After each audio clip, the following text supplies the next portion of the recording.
ब्रह्मचारी का संग साथ करिया। फिर ब्रह्मचारी नूं घर भी ले आए, उन्होंने जल पानी भी छकाया।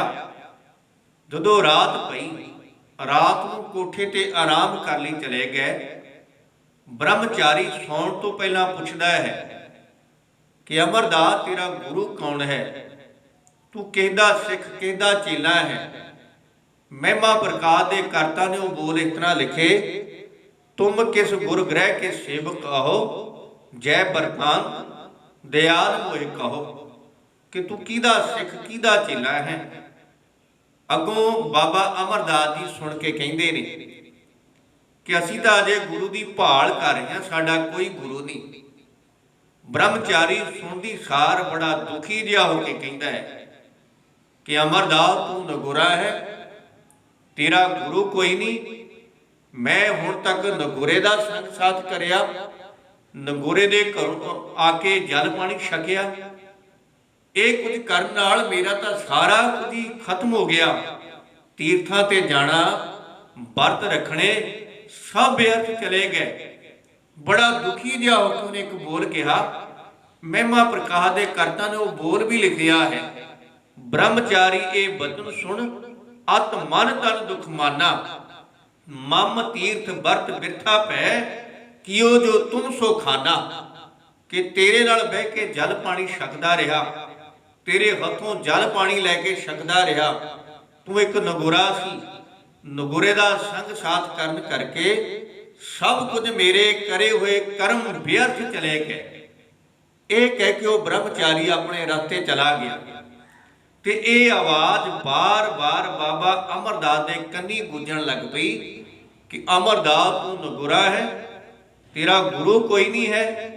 सारी रात नींद ना आई, तड़पदियां लंघ गई है रात।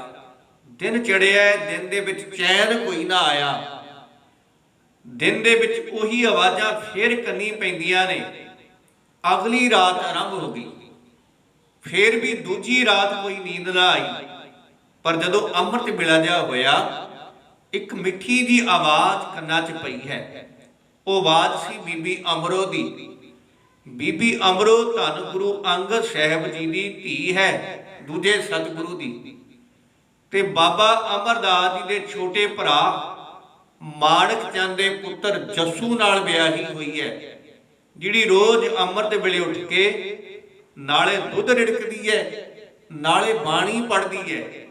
अज फिर एक शब्द पढ़िया, मारू महला पहला, करनी कागज मन मसमाणी, बुरा भला दोए लेख पै। ज्यों जो किरत चलाए त्यो चलिए, तो गुण नाही अंत हरे। चित चेतस कहीं बाबरिया, हर विसरत तेरे गुण गलिया। जाली रैन जाल दिन हुआ, जेती घड़ी फाही तेती। रस रस चोग चुगे नित फासे, छूटे मुड़े कवन गुणी। काया अर मन विच लोहा, पंच अगन तित लाग रही।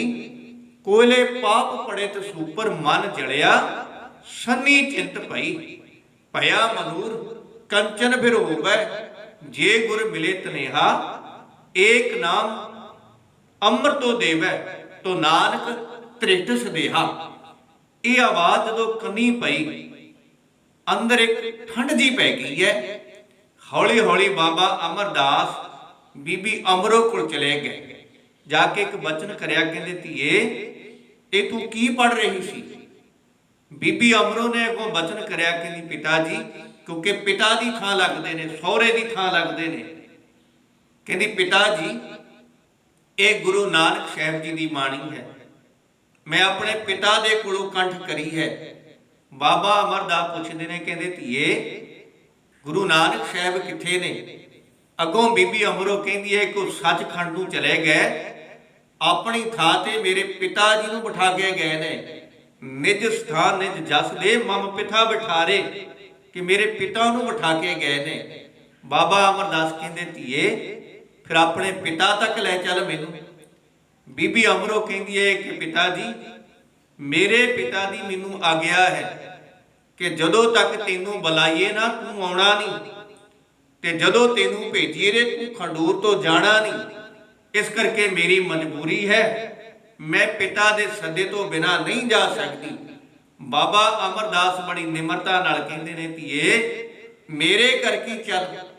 ਜਦੋਂ ਇਸ ਤਰ੍ਹਾਂ ਦੀ ਬੇਨਤੀ ਕਰੀ ਬਾਬੇ ਅਮਰਦਾਸ ਜੀ ਨੇ, ਬੀਬੀ ਅਮਰੋ ਤਿਆਰ ਹੋ ਗਈ ਹੈ ਤੇ ਲੈ ਕੇ ਬਾਬੇ ਅਮਰਦਾਸ ਜੀ ਨੂੰ ਨਾਲ ਖਡੂਰ ਸਾਹਿਬ ਵੱਲ ਨੂੰ ਚੱਲ ਪਈ। ਬਾਹਰ ਬਿਠਾਇਆ ਬਾਬੇ ਅਮਰਦਾਸ ਜੀ ਨੂੰ ਕਿ ਪਹਿਲਾਂ ਮੈਂ ਪਿਤਾ ਜੀ ਦੀ ਆਗਿਆ ਲੈ ਕੇ ਆਵਾਂ, ਪਿਤਾ ਜੀ ਕੀ ਕਹਿੰਦੇ ਨੇ।